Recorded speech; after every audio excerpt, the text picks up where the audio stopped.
delicious things to eat. I've done that before. Where I've finished a song. Welcome, everybody. Welcome to Let's All Go to the Lobby, part 2 of our top 50. I'm T-Kettle. I am Niko.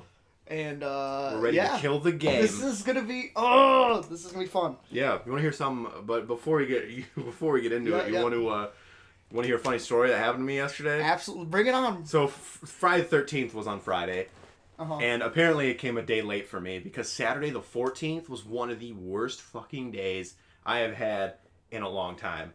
Here's what happened to me. Okay, here we go. Okay, so for those of you who don't know, I do real estate photography. So I get a house assigned to me, and then I go to the house and shoot the photos. I'm like, okay, simple enough. So I had a shoot pretty close to my house, around 4 miles away. And I looked at the GPS at my house, and it said 12 minutes. I'm like, okay, cool. I'm like, so I can wait a little bit longer. So I leave at 9:45 because the shoot's at 10. 1 lane traffic, dude. On the road in front of my house. I won't say which road that is. Okay. Yeah, absolutely. But, like, the road in front of my house, 1 lane traffic for miles, dude. I'm stuck in traffic for 45 minutes in 1 lane traffic. They choose the worst days to do. Like a Saturday, really? Yeah, they do. And guess what? I'm stuck in traffic 45 minutes. I'm already late. Gas light comes on. I'm running out of gas. I'm like, oh my gosh, I'm going to run out of gas in a 1 freaking lane, road. Like, that's terrible. So, as I'm, panicking, I'm like, okay, I'm only a half a mile away from my house. And I'm stuck in traffic for 45 minutes. I'm only half a mile away. I'm like, oh my gosh, this is, terrible. The gas station is only, a couple hundred feet in front of me. But what am I going to do? Anyway, I look at my phone just to see, because the, It updates to see when I'm going to get to the house, and I'm already 45 minutes late, so I'm like, okay, when am I going to get there, right? My phone's dead. So now, I don't even have an address. I don't know where I'm going. All I know is, the general area of the house, but I don't have the address, I don't have the street, the subdivision. I'm like, what am I going to do now? Oh, Niko! And there are miles of roads. The U-turns to get to my house, there's no U-turns that are open for, 4 miles. And I'm like, okay, what am I going to do? I park my car on the side of the road and walk back home half a mile to charge my phone, get the address, and then I walk half a mile back to my car, finally get into my car, get some gas. I actually had to drive on the shoulder. I'm not proud to admit it, but I'm like, okay, screw it. I'm driving on the shoulder. I drove on the shoulder because I needed gas. I'm like, I'm not waiting in traffic, another whatever. So I finally get to the house. I'm an hour late at this point. I cannot find this place. It's a condo. I drove around for 30 minutes. Thankfully, the homeowners weren't there. I'm like, thank God. I drove around for 30 minutes trying to find this place. I call up the realtor. I'm like, yo, TJ, man, I've been driving around this subdivision for 30 minutes. I'm already an hour late. Can you, where is this place? And he's like, oh, man, I'm sorry. I don't really know. I've only been there once. I'm like, my gosh, dude. I was freaking an hour and a half late to that job. How did you find it? I just drove around. More, until I found it. And it was ridiculous. I asked people on the street, who are walking their dogs, I'm like, do you know where this place is? They're like, I don't really know, blah, blah, blah. I'm like, you live here. I'm like, okay, well, I don't know where any of these places are. That's true. I would never know. I shouldn't say that. I was just really frustrated, and they were really nice, and they had some cute doggies, so I'm be like, okay. Okay. But, winner in my book. Yeah, and then just the day from then on was real bad. I had 2 shoots that day. The second shoot was like, okay, that went fine. That went really well. And then I get a call from my boss. He's like, hey, can you do this shoot at 4? I'm like, all right, sure. So I go to the house at 4, and they're not ready at all, dude. They have 6 kids running around. And then I get there. Meanwhile, I'm already pissed off because of the day. And I get there, and they're like, hey, can you give us 15, 20 minutes just to clean up the house? I'm like, oh, I just want to go home. So I give them 15, 20 minutes. They clean up the house. They do whatever. I shoot it. It was kind of a nightmare, Meanwhile, before this is happening, I get into an argument on Stardust because some dude wanted to just piss me off for no reason. It was about Dave Chappelle's special, which I liked. And I gave it 4 stars, and this guy had a problem with that. He's like, oh, people saying that, blah, blah, blah, blah, offensive. It's like, you shouldn't attack people for thinking it's offensive. Instead, you should go and try and understand their point of view, blah, blah, blah, blah. And I'm like, dude, lighten the fuck up. It's a comedy special from Dave Chappelle, okay? I'm surprised you actually watched it. I loved it. I thought it was great. I thought it was hilarious. I thought it was an abomination. Really? I fucking hated it. You hated it? I fucking hated it. But did you hate it because you thought it was offensive? Oh, yeah, a little bit. Really? Yeah. Oh, totally. Really? Totally. Especially when he said, like, the first 10 minutes, I'm like, when I heard the Michael Jackson bit, I'm like, okay, I think I need to leave the room. And then my one friend who was like, man, dude, he was like in Clockwork Orange. He was like, ow! That shit He's like, ow! That shit made me laugh so hard. He's like, because a ton of people have been molested, but how many of them have had their dick sucked by Michael Jackson, though? Like, that was hilarious. That was funny. It's a joke. It's comedy. My heart! Dude, these people, man, gosh, dude, Richard Pryor is turning in his grave right now. The fact that people are this upset over Dave Chappelle's jokes that weren't even that offensive. Richard Pryor, I'm so sorry. George Carson, he's still alive, right? I'm so sorry. Come on, man. Eddie Murphy, I'm sorry. Oh my gosh, y'all oversensitive. But anyway, he got on my fucking case about it. I'm like, I didn't ask for a debate, my guy. Why are you coming on my shit, just starting shit? I'm like, I just gave my opinion. And this guy, too, he always starts shit with me. Always. Like, I've never seen him comment on any other Stardusters' shit. Can you just block him or something? Yeah, but I don't like blocking people. That's not my style. Okay. I thought you were, I cannot believe you actually got offended. I thought... Like, no, well, okay, it did imply that, like, it was okay for Michael Jackson to do that. And I'm like, no, that's what he said. He's like, even if he did, like, what? That's called a joke, my guy.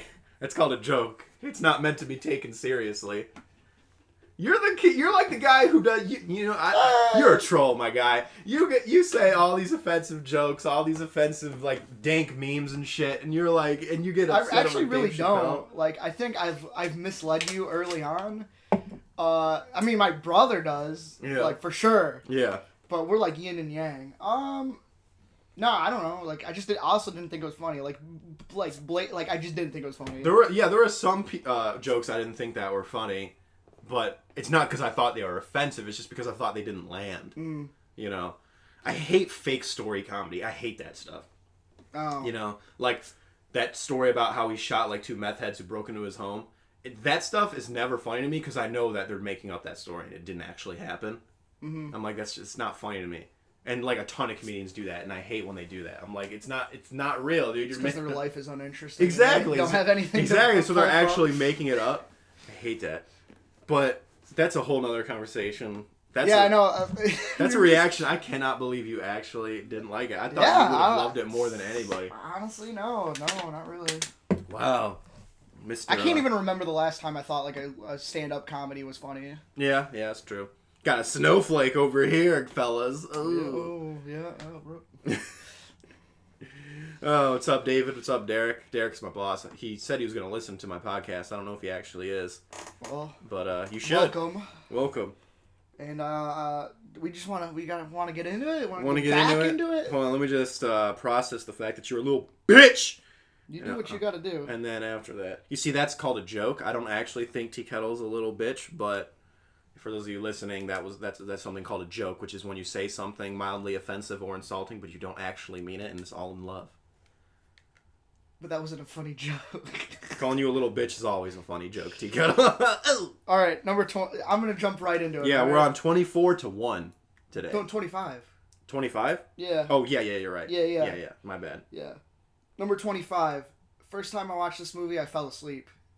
Yeah. 2001: A Space Odyssey. Oh, it's a great movie. Yeah, I fell asleep, and then like my dumbass was like, "Hey, let me try to find out a reason why I didn't like this movie." And then I was like looking through Rotten Tomatoes. I'm like, "Oh, somebody said that it's inaccurate, about evolution." I'm like, "Yeah, it sounds about right." Yeah, that's why I didn't like it. No, I actually didn't. I thought it was good.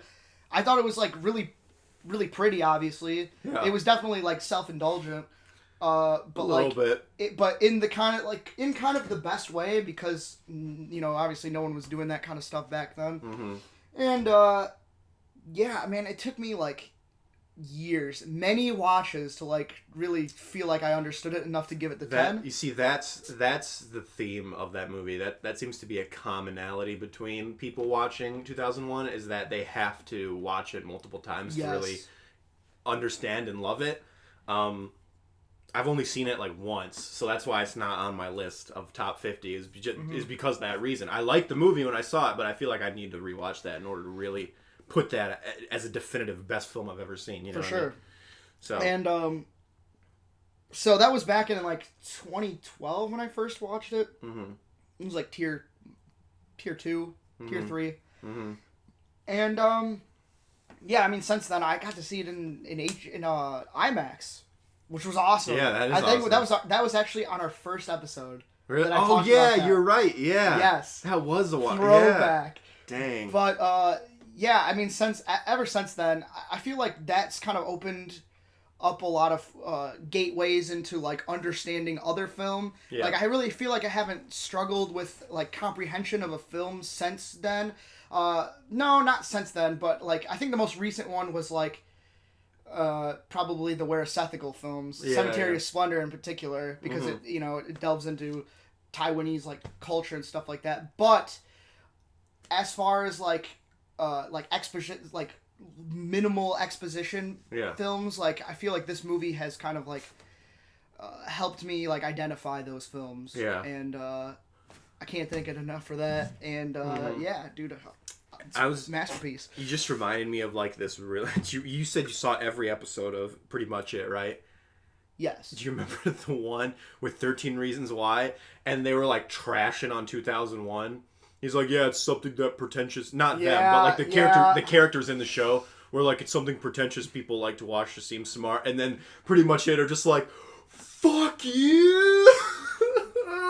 And then like, yeah, actually I remember that because I think it wasn't it from the first episode, because I think I watched that episode and we just me and my friends just trashed on it, and then that was like the nail in the coffin. I'm like, yeah, I think I'm done with this show. Yeah, exactly. And it was and then like it cuts to the guy in the theater and he's like yawning during like the opening sequence, and pretty much it are just like, you're yawning during the first 30 seconds of the movie. Dude, it's because kids don't have an attention span. You're already bored.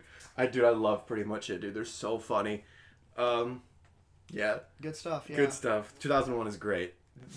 And you know what is not great? 13 Reasons Why, dude. I hate that show. Hell yes. Anyway.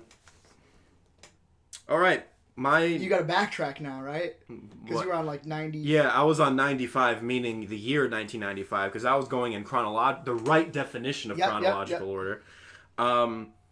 T-Kettle is doing reverse numerical order, meaning, for those of you who didn't watch the first episode, which, by the way, you should watch it. Stop this video and go watch that one. If you haven't already. I'm going by year. So, last one was 1995, but I did skip a few. In particular, this one from 1991, Terminator 2, Judgment Day. As much as I give the Terminator franchise absolute shit and say that it just needs to end because I hate it so much, this film is amazing. And it's easy to forget when it's just been clouded in so much crap. This film came out 28 years ago. That's almost 30 years ago. And there hasn't been a good Terminator since. That's why I want the franchise to end, because they just keep trying and failing. If they weren't failing, I'd be like, yeah, keep it going. But I forget how much I actually love this film. Terminator 2 is amazing. It's much better than the first one. And I like the first Terminator, don't get me wrong. But this one just amps up. It amps up the action, the story, the character. Everything about this movie became instantly iconic, from the dialogue, the one-liners, the action set pieces, the special effects and visual effects from the T-1000. They've never been able to outdo the T-1000.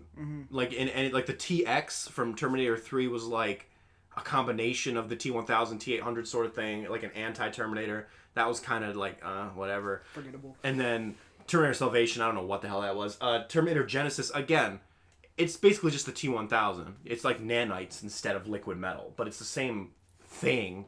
Yeah. And now this new one kind of seems like it's the same thing again.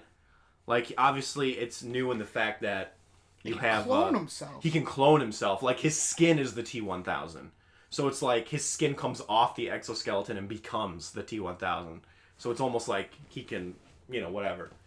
That's kind of cool. I'll admit that. Yeah. But everything about this movie is so good, dude. The one thing I really love about this movie, I think this movie has some of the best pacing of any movie ever. Pacing is one of the hardest things to get right in a movie, and this movie has amazing pacing. Mm-hmm. And obviously Linda Hamilton and Arnold Schwarzenegger give great performances. Miles Davis is in it. He gives a great performance. Yeah, dude. Great movie. Terminator 2 Judgment Day. That's it. That's all I got. I was just watching Hot Summer Nights. Oh, with Micah Monroe? Yeah. And, I remember Brendan didn't like it. Yeah, we talked about it on our second episode. Yeah, our longest episode ever. Yes. And there's like several scenes where they're like at the drive-in theater watching Terminator 2. Several scenes? Several scenes, because they go back and watch it a bunch of times. Okay. Does it take place in the 90s? Yes. Okay. 91. Okay. How was it, though? Did you like it? No. No, okay. All right. Yeah. So you agree with Brendan? Yeah. It doesn't have a conclusion. Oh, wow. Dang. We should go back and see what Brendan said about it in the second episode. Yeah. Got to get him back on here, too. For sure. My next film... No, I'm joking.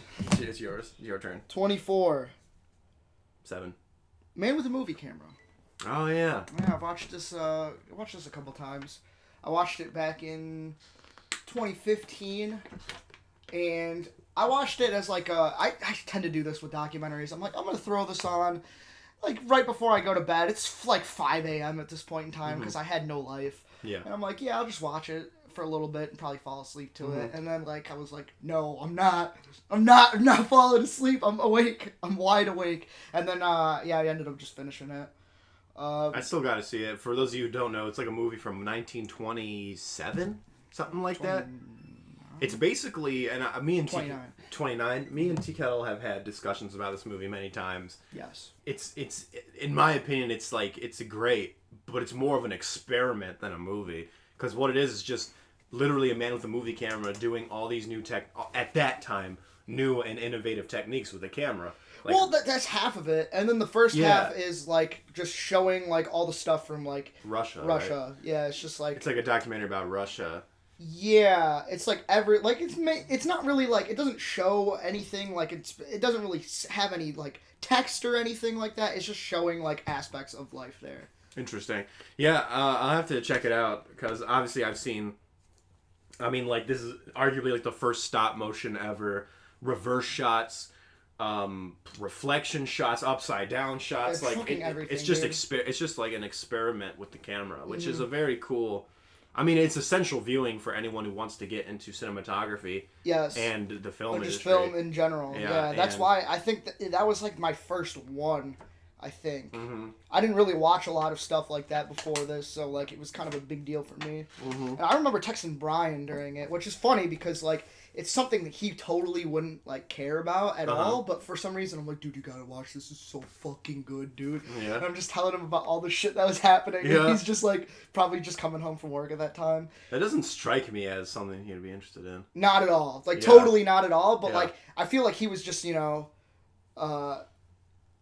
what's the word I'm looking for? He was just, like, I don't fucking know. I had a dream about Brian last night.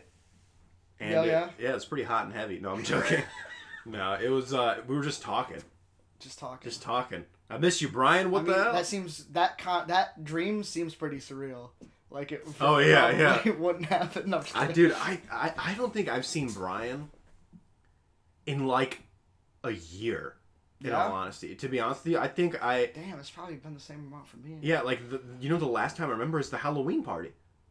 That was, like, longer than a year, I feel like. Was it last No, it was Halloween? last year, 2018. It was in November, remember? Oh, yeah. It was in, like, early November. I came after Comic-Con, or Youmacon. And, I remember. I think that might honestly be the last time I saw him. So it's been, like, almost a year, and I haven't seen him. Yeah. Craziness. Brian, my guy. What up? This whole time I was trying to think of the word that I was looking for, and I still couldn't figure it out. So, but anyway, yeah, he would... It was an experience, and yeah, I mean, I really don't got much. I've talked about this movie left and right. My next film, this really shows the difference between me and you, just because we both love all films, no matter what. But it's like man, I really got to broaden my horizons a little bit to the older films. It's not that I don't want to watch them. It's just I don't have a lot of time to watch them. Plus, there's so many movies just being released, you know? Yeah.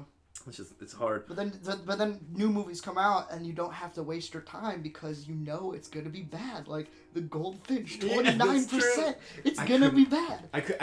I saw that Hustlers had a 87% and Goldfinch had a 25%, and I sent it to T-Kettle. I'm like, I screenshotted it and I'm like, are we in the upside down?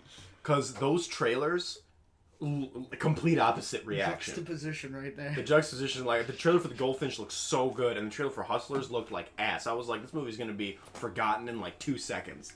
And dude, you know what else too? That movie Haunt. It's by the writers of A Quiet Place. Mm-hmm. I watched it. I didn't even want us to react to it because it looked so bad. Really? And apparently, it's pretty good.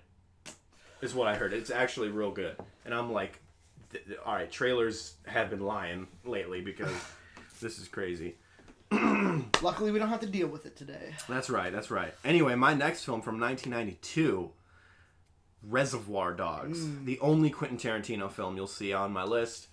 I just really like this film. I like the idea of having a heist film that takes place after the heist. Yeah. When everything kind of goes wrong and you're getting the information as the characters relay it to each other. Mm-hmm. So you're kind of putting the pieces together as the characters interact more and more with each other, which is typical Tarantino, which is great because the dialogue is absolutely witty, it's fast, it's fantastic. It's a lot more subdued than Quentin Tarantino's later films, where Quentin Tarantino just decided to bust his grindhouse nut and just make everything like super bloody and over the top exaggerated, which is fine.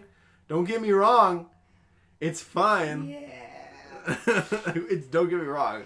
But there is a part of me that prefers the more subdued Tarantino, the Jackie Brown-esque Tarantino, and I think nothing shows that better than Reservoir Dogs. The characters are great. They're memorable. You get that scene in the beginning with the tip, like, why should people tip, blah, blah, blah. That's a total Tarantino-ism right there. And it's just really engaging and just really... It kind of keeps you on the edge of your seat, which is kind of crazy when you think about it, because it's just a bunch of people in a room. And Hateful Eight try to do the same thing. And I like Hateful Eight, don't get me wrong. That's one of the ones I like more than other Tarantino films. But, I mean, nothing can touch Reservoir Dogs. Sure. Nothing. Except Pulp Fiction. I think Pulp Fiction is cool from a filmmaking standpoint, but when you really dive into the story, there really isn't one. Like, there is, but there really isn't. Yeah. It's like, it's good. I like Pulp Fiction. I gave Pulp Fiction 4 out of 5, but frickin' Reservoir Dogs, that's a 5 out of 5 for me, baby. Reservoir Dogs is amazing. Good stuff, man. Good stuff.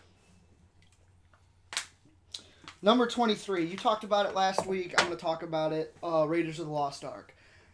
This is actually one of the films that has been with me since, like, the beginning of time. Yeah. I had the VHSs for all of them, and I watched it as a kid, like, pretty... often. Yeah. Like, I can't really say that about a lot of movies, but I can about those. And, like, other, like, movies that haven't really done as well with me in the future. Like, like Austin Powers, we had the VHSs of those. But I didn't really care for them. I obviously don't really care for them as much as I care for Raiders of the Lost Ark. Because I think that's the greatest action movie of all time. I think he's such a well-established character. I think he's very cool. And I mean, he's the best of both worlds. He's smart too. Best character reveal of all time.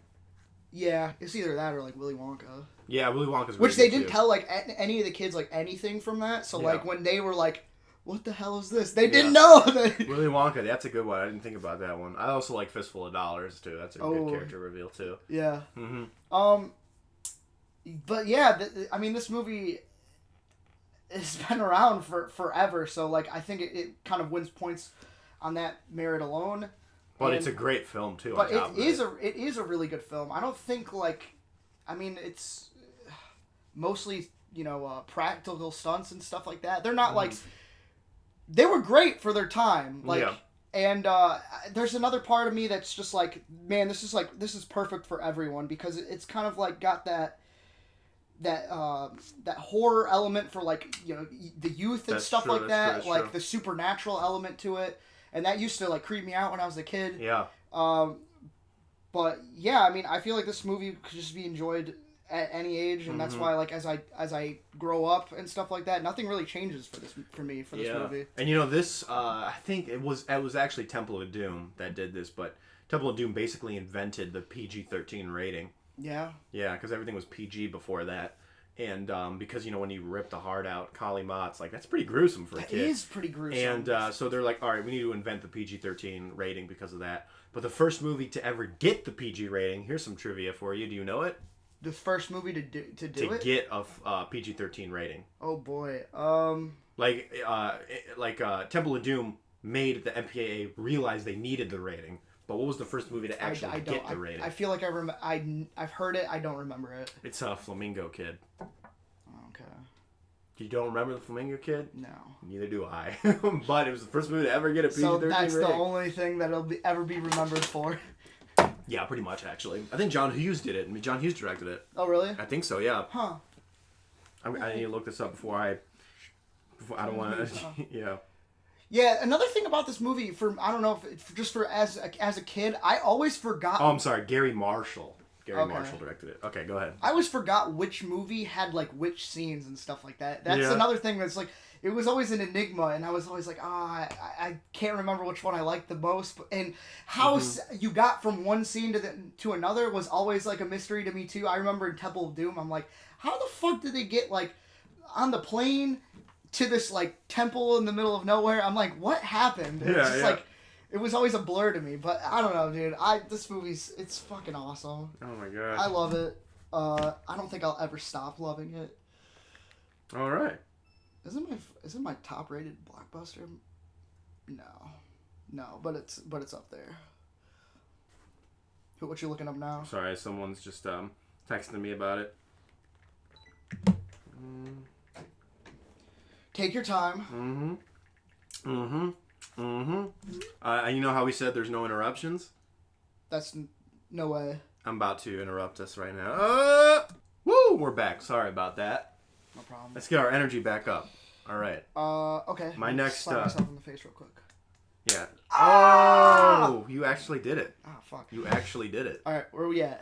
We're at 1993 with the Three Colors trilogy. Ooh, yeah. Dude. Okay, fine. Fuck it. Dude, that's my next one. Really? It's rad. It's rad, dude. That's so. That great. was so perfect. Yeah, that's so great. Wow, that's so weird how it lined up like that. Yeah. I love this trilogy, dude. We saw it this year, last year? It was either. Yeah. Oh man. It was a while ago. It was either the end of last year or like early this year because it was, I think, winter time. Okay, yeah, it was great. I don't even know where to begin with this trilogy. For those of you who don't know, the Three Colors trilogy is blue, white, and red. So the movies are literally called Three Colors: French flag. Blue. Yeah, it's a French films, and gosh, who directed this? Do you remember their names? His name? Krzysztof Kieslowski? Something like that. I can't really pronounce his name. It's a big one. It is. Holy crap! Yeah. Yeah, Krzysztof Kieslowski. That's what we'll call him. And you explain it. You're much better at explaining it than I am. Every film deals with like a different theme based on its color and what it represents in the French flag, but it's always like an anti-version of it. So but it's like an anti-version of like a genre. So like the first one is like an anti-tragedy. An anti-tragedy. And then the next which is super weird. Yeah. Like how the fuck do you do that? But they find a way, and it's like it's nuts. Yeah.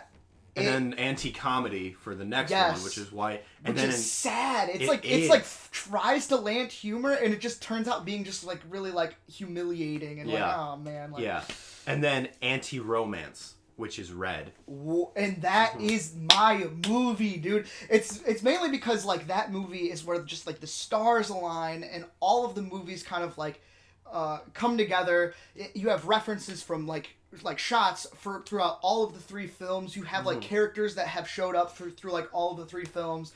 Everything comes to a head in this film. Everything comes to an end in thematically. In like the weirdest, in the strangest way, in a way that a trilogy has never like ended. And because mostly these films, they don't really connect all that well. They're very loosely connected. They might have like a character from the first one show up at the beginning of the second one. Yeah. And you see them for like 2 seconds.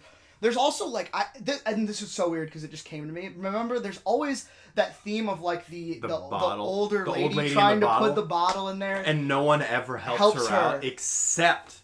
And that was part of the reason that I love this one. So good. It's like they finally they had a resolution to even that, and it was so insignificant, but it's so good. It really is. And I feel like the last 30 minutes of Red, we were just like, oh my god, that points to this scene from this. And we were just like, what? No way. Every single scene for like the last 30 minutes was just mind-blowing. we were so invested in that film. It was so good. I love all of them. Red's the best one for sure. Sure. I think really, the second one's the weakest of them. That's what a lot of people say, but I really like the second one too. I think in my opinion, Blue is actually the weakest, but it's still good. It's kind of like we're splitting hairs at this point. Yeah, you know exactly, what I mean? exactly. Yeah. Oh man, yeah, there was such enthusiasm when we were watching it, and I think you have to watch the whole trilogy. If you watch it, you can't just like pick one. You got to watch the whole trilogy. You have to watch the whole trilogy, and you got to watch them in order. You got to watch them Blue, like white, and red. You got to watch them within a certain amount of time so you can remember some of the stuff that happens. Yes. It's always the smaller details that really stick out in those movies. Absolutely. Fantastic movie. Yeah, I was really glad that we got to share that. Mm-hmm. So, technically, it's going to jump back to you. Yeah, you're right. All right, we're finally in 1995. No, I didn't. Toy Story 1 through 4. I just put the whole quadrilogy in here because I love every single movie. Mm-hmm. They're fantastic, dude. This is a movie where a lot of people our age. This is like the first movie they've ever saw. I think it was your first. It was movie. my little brother's my brother's first movie, and it was probably like close by for me. Yeah, same. It's definitely one of the first movies I've ever seen. I can't remember the actual first, which is kind of disappointing. But Toy Story is great. It's Pixar at its best. They really put time and effort into their characters and the animation. They've always innovated from every film. I mean, we just watched the fourth one this year. And that freaking animation was like pristine. The textures. It was so good. It was so good. And if you go back to the first one, it does seem a little rudimentary, but it kind of reminds you of like old like Snow White kind of animation almost, where even that kind of seems rudimentary compared to like hand-drawn animation of like the late 90s. You know what I mean? Like animation has always been evolving, whether it be hand-drawn cell animation or computer-generated animation, or stop motion or whatever even. And it's absolutely fantastic. It is fantastic. Yes. And I actually just watched the third one. I think I told yes, you did, and you liked it more than baby. Yeah. I really liked the second half. A lot of people think it should have been the end, but you know, I understand where they're coming from. But the fourth one too, you know, I'm glad we got it. A lot of people, yeah, exactly. A lot of people call it a cash grab, but I feel like that kind of. That puts a connotation of like, oh, it's a cash grab, so it's not good. It's unnecessary and pointless, but it's such a good movie, though, the fourth one. Now, I will agree that it is pointless, but like I would rather get that movie, which I ended up loving. It's probably like my top 3 favorite films this year so far. Same. Versus like a movie that I casually like The Good Dinosaur. Yeah, right. Which I never even saw. I never saw it either. That's one of Pixar's not... It came out the same year as Inside Out, which to me it can't compete. No, there's no way. Oh, I'm sweating in my new shirt. Sweating in my new Seinfeld shirt. Here. Oh no, this is. Oh no. No, you don't have to put that on. I'm okay. Okay. Well, just in case. Yeah, just in case. We got the fan on deck. Blah blah. So, my next film. Oh wait, whoa. Oh, sorry, this is yours. This is yours. Sorry, my bad. I didn't know that you were jumping to that. I'm sorry. No. Once Upon a Time in America. I watched it like a year and a half ago, I think, with Brian.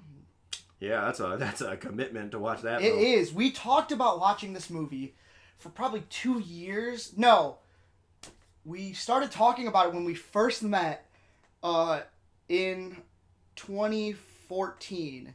Summer of 2014, we're like, dude, we gotta watch this movie. And I'm like, okay, cool. But just to let you know, I'm moving to Florida. And he's like, oh, shit.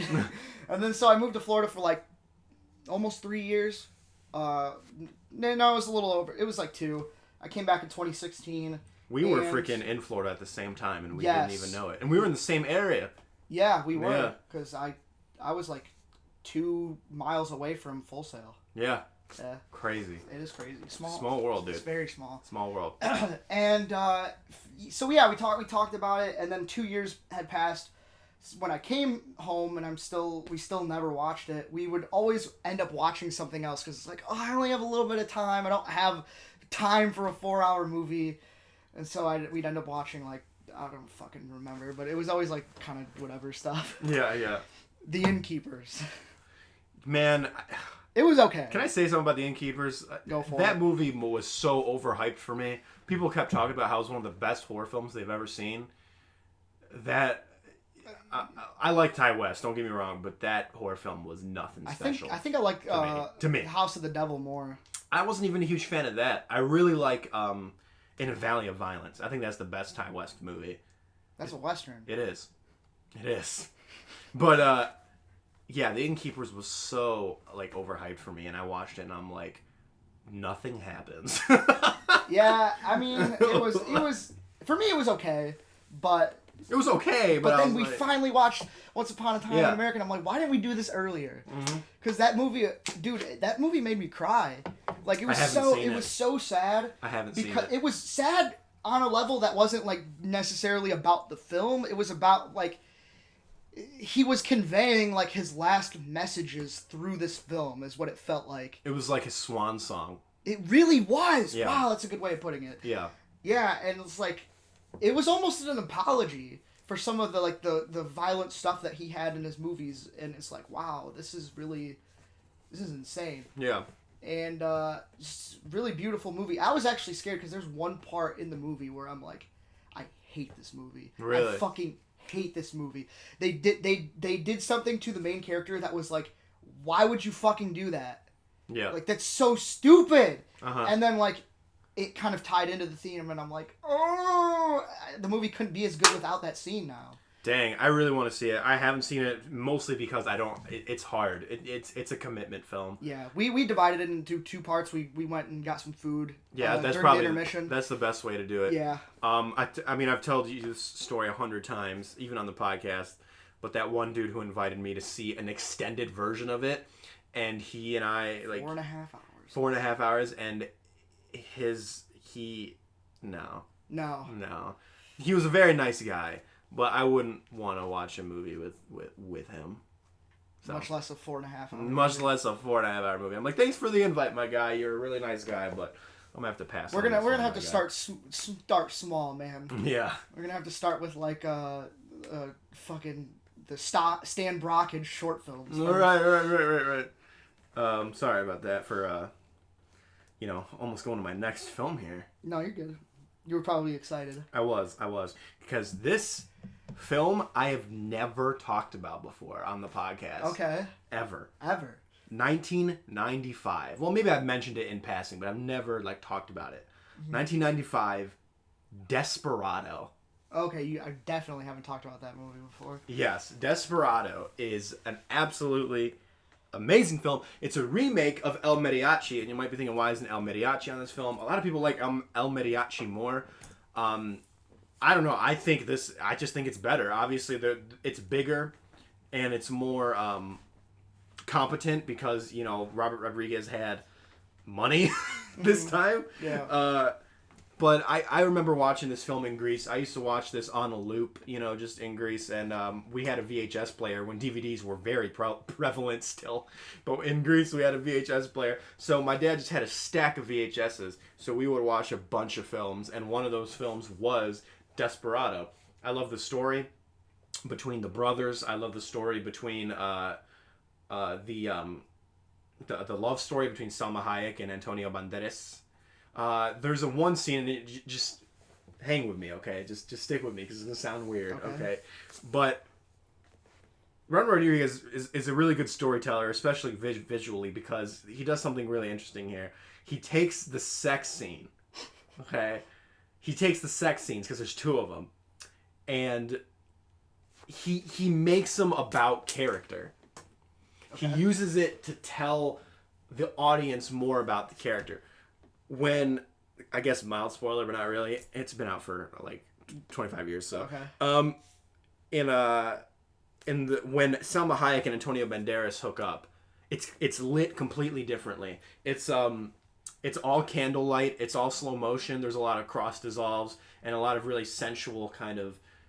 It's a really sensual kind of slow, really loving moment, right? Okay. And then smash cuts to freaking Busho, the villain, just like straight up with this girl just like twerking on him. You know, and there is no love involved. There is no heart to it. It's just lit like flatly. It's like there's nothing there. Yeah. And it kind of shows the difference in mentality between the hero and the villain.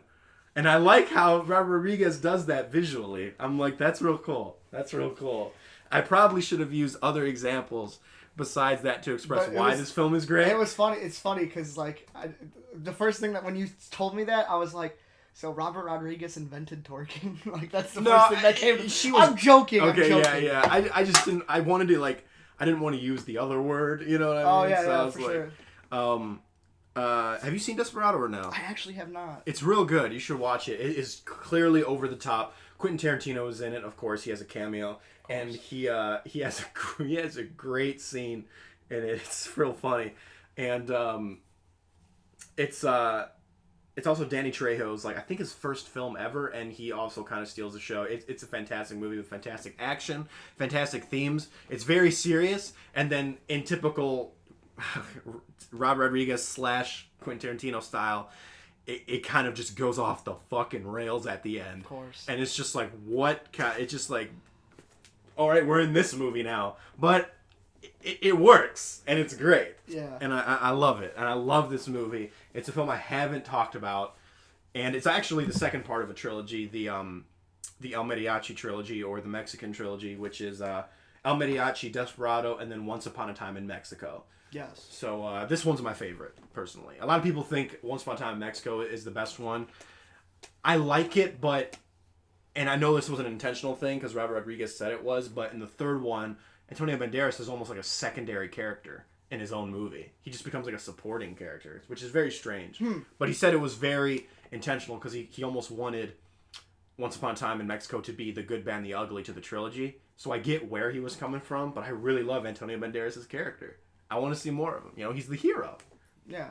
But I get it. And it's a good movie, but Desperado's still my favorite. I'll have to watch him. It's good. You've convinced me. It's a fun time. It's a real fun time. My number 20. Not really much to talk about here because I watched it like a year ago. I think it was just like a week or two before we started the podcast. Really? Blow Up. Oh, I watched Blow Up with you. No, Mark did. But with the one with John Travolta? That's Blow Out. Blow Out. Okay. Blow Up is the one where he takes a picture of this couple kissing in a park. Mm-hmm. And then she's like, delete those photos. And then he starts looking at them a little closer and starts seeing stuff within the photos. Mm. And it's like... Oh, is this from Antonioli, right? Yes! Yeah. Antonioni, yeah. Yeah. It's awesome. Dude, it's so fucking cool. I've never seen... This is like the birth of like movies that really don't have like an identity. Obviously, people call it like a psychological thriller or something like that. But... For me, that really doesn't do it justice. This is the type of movie where, like, you'd see characters, like, walk into a building for no reason, like, whatsoever. Like, the character's on a quest to, like, buy something that has no relevance to the movie, like, whatsoever. Mm. And, like, you'll watch them do that. And, like, I think that kind of, I don't know, I think it's really fucking cool when movies do stuff like that. Yeah. Like, they just kind of wander. And this is a movie that is, like, definitely tied to, like, counterculture and stuff like that. And I think that also kind of plays into it. This actually has a performance. He walks through, again, a scene that really, he's, like, following somebody, but it really doesn't have that much relevance. He could have walked through anywhere, but he walks through a Yardbirds performance when Jimmy, like, Page was in it. Uh-huh. So that was really cool, too. Like, it's a really cool movie. And I was so interested in it by the end. It comes with the Criterion, and I started looking at the... Man, okay, hold on one second. All right. Hold on one second. I just have to... You have to... I have to use this as a reference. He's using it as a reference. He's coming. All right, it's just me in the room now. I'm coming. This is awkward. I'm coming. How are you? Okay, oh, thank God. You saved me. Oh, sorry, I didn't mean to do Blow that. Up, I still need to see, by the way. I started using this as a reference. I opened up the book and I started looking at this, trying to find shit in the pictures. Really? Because I was so interested in this movie, and also I read the Criterion booklet, which I make a point to read the booklets always, and there was such fascinating stuff about this film, and especially about like technology and stuff like that, and how basically you could take the tape or like for any of them. Watching it on like on a VHS or anything like that, you can like pause it and try to look at the images like crystal clear, or you could like, but it's a lot different than if you were watching it during the time where you couldn't really stop it and like kind of look at the smaller details like him. Right. And it had me like, it was interesting that you can like investigate it a little bit further. Is there something in this photo actually, or no? No. No, okay. No, but this is supposed to be a reference to the photo that he takes absolutely. in it. And I still need to watch it. dude, it's so good. Please let me watch it with you. Yeah, I'm down. It's honestly like one of the coolest movies I've ever seen. That's what people say. It's like one of the best thrillers ever. I know you just said that. It's don't get your hopes up that it's going to be like really intense, because it's really not. It's like a slow burn. Oh, totally. Yeah. But it's not even that long either. The movie's like not even 2 hours. We should totally watch it. I will. I'm going to put this back. I'm sorry. All right, are you done talking about Blow Up? Yeah. All right. Well, my next film. No, I'm just going to put it right there. I don't care. Ah, fuck. Be careful. Don't hurt yourself. I did hurt myself. Don't die on the podcast now. My next film is the year 2000. Oh, damn. Which is Ridley Scott's Gladiator. Oh, okay. This is a good film. This film actually kind of has like a little bit of hate toward it now. It's a film that it won Best Picture, and I think that's why. It won Best Picture in 2000, and a lot of people are like, it only won Best Picture in 2000 because 2000 was a terrible year for movies or whatever, and they're like, not Blade Runner, Gladiator isn't even that good, and I'm like, Gladiator is pretty fucking great though. Okay? I really love Gladiator. Are you smiling at me? Do you hate Gladiator? I watched it once. You watched it once. Okay. A long time ago. I also watched it once, and I freaking loved it. Okay, it's very kind of Hollywood and very what's the word? Not fantasy. That's not the right word, but it's very I don't know how to explain it. It's not like a realistic depiction of gladiator combat, I guess you could say. You know what I mean? At least not the most realistic depiction. But yeah, it's got the blockbuster syndrome. It's got that blockbuster syndrome. You know, it's got the kind of melodramatic syndrome a little bit in it. But Russell Crowe's performance is fantastic.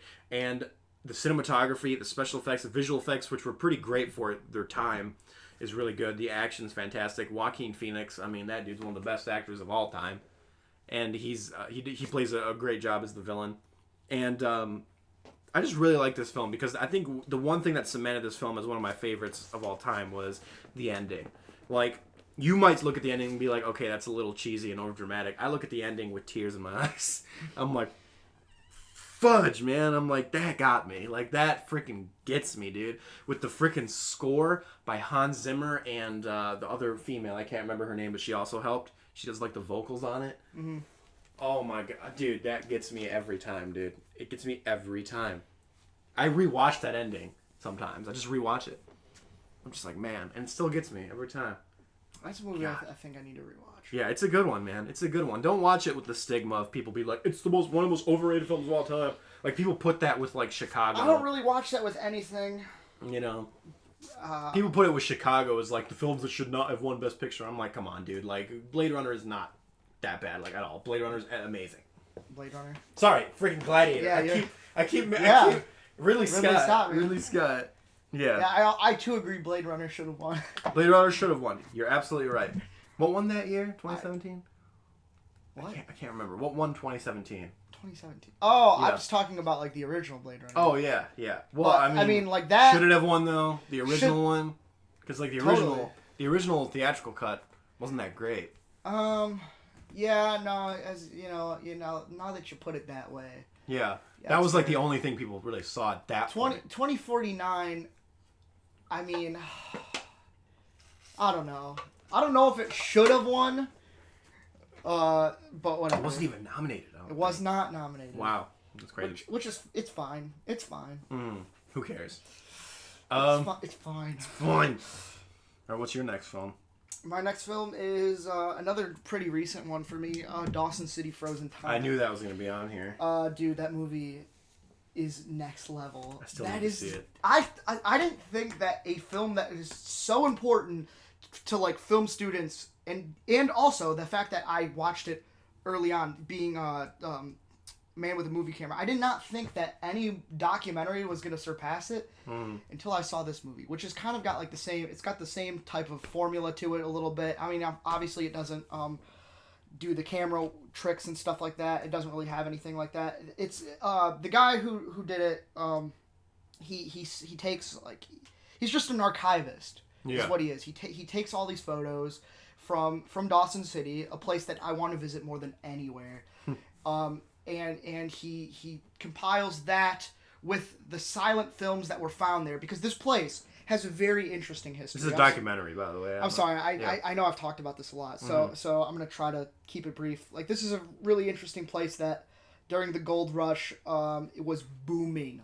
We're talking like 10,000 people lived in this village, this very small village that they camped out and stuff like that. They were on the hunt for gold, and since so many people were going there, including like celebrities and stuff like that, they shipped movies to this place, which is kind of in the middle of nowhere, so for entertainment for these people.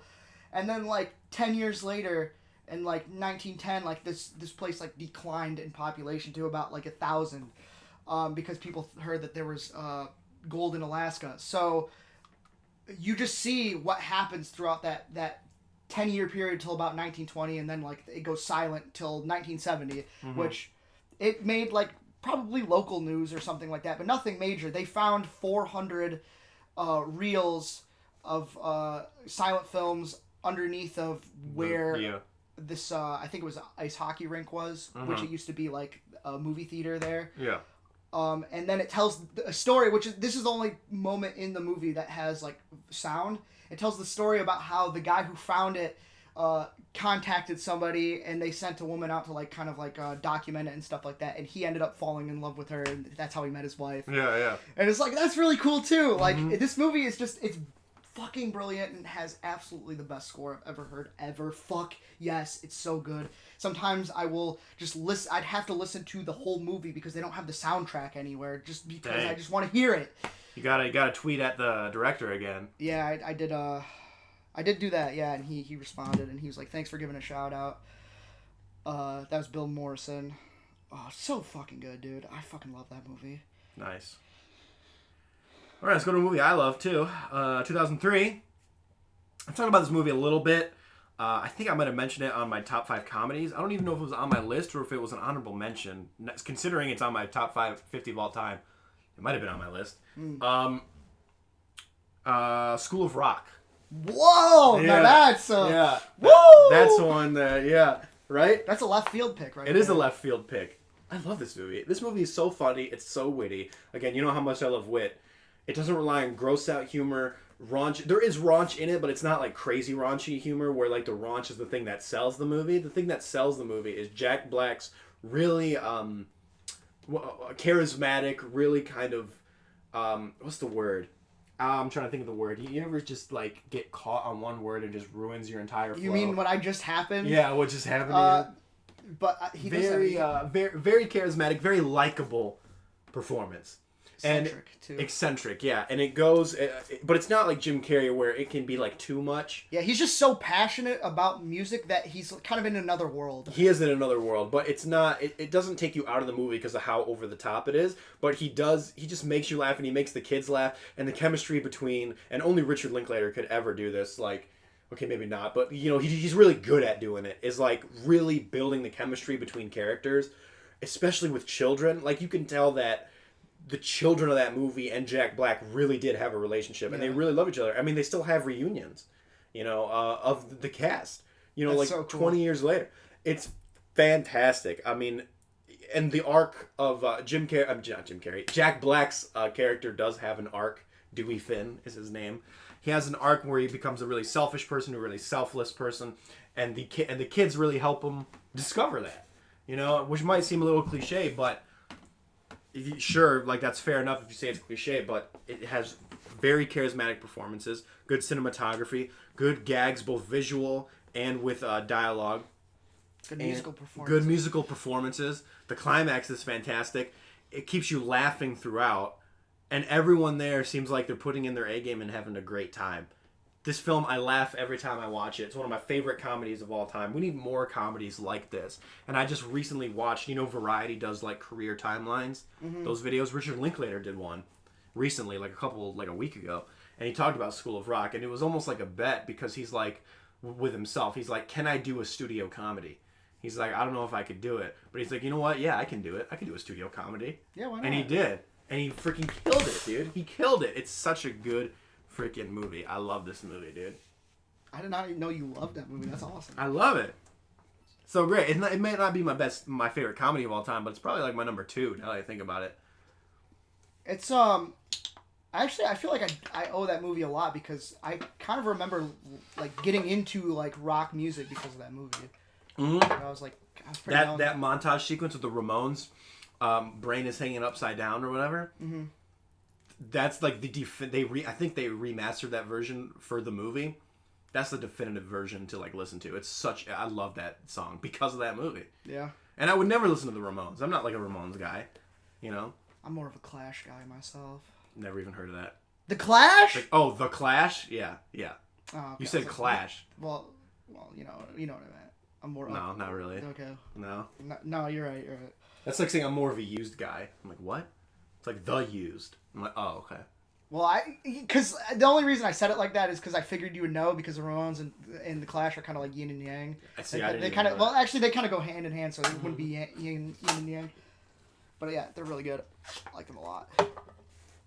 My number 18 is Roman Holiday. By the way, I've never listened to a The Clash song unless it's been like popular. I don't think I've ever listened to The Clash. I mean, Should I Stay or Should I Go is a Clash song. Oh, okay, yeah.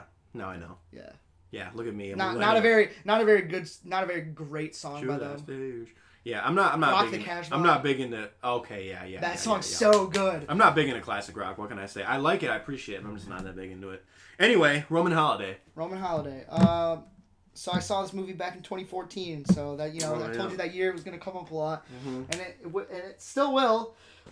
Dude, this movie was a special day for me. So I watched Sunset Boulevard pretty in that time period, and that movie was pretty special to me in its own way. But this movie was this was a fucking special day. I fell in love with Audrey Hepburn that day. Yeah. Dude, she is so good. Like, they even had to throw her name on there because Gregory Peck is like, this is her movie. You need to put her name in the front. Yeah. And I'm like, that's so cool. It is. She is so charming, and I think everyone fell in love with Audrey Hepburn at some point. It's for a lot of people, it's Breakfast at Tiffany's. I definitely think this movie's way better, just because the ending in particular. I mean, it's kind of a formulaic rom-com in some ways, but I mean, at the very least that they didn't shoot this in a studio or anything like that. They actually traveled for this. Mm-hmm. I mean, it's shot on location, right? And that's always cool because they never really took the time to do that kind of stuff. They just wanted to put movies out real quick. And man, I've seen this movie a bunch. I've watched it with a ton of different people, including my brother. I saw it in theaters with him. I made him go. My mom was like, dude, he doesn't want to go by himself. I really didn't want to go by myself. I really just wanted him to go with me because I knew if he saw this, he would like it a lot. And then by the end of it, he was like, yeah, it was good, it was cute, but they've done that kind of ending so many times before during that time period. I'm like, where? He's like, in European films. I'm like, dude, you don't know anything about this stuff. Go away. Fuck you. That's not what. No. And that was kind of funny to me. Over time, he's been like, dude,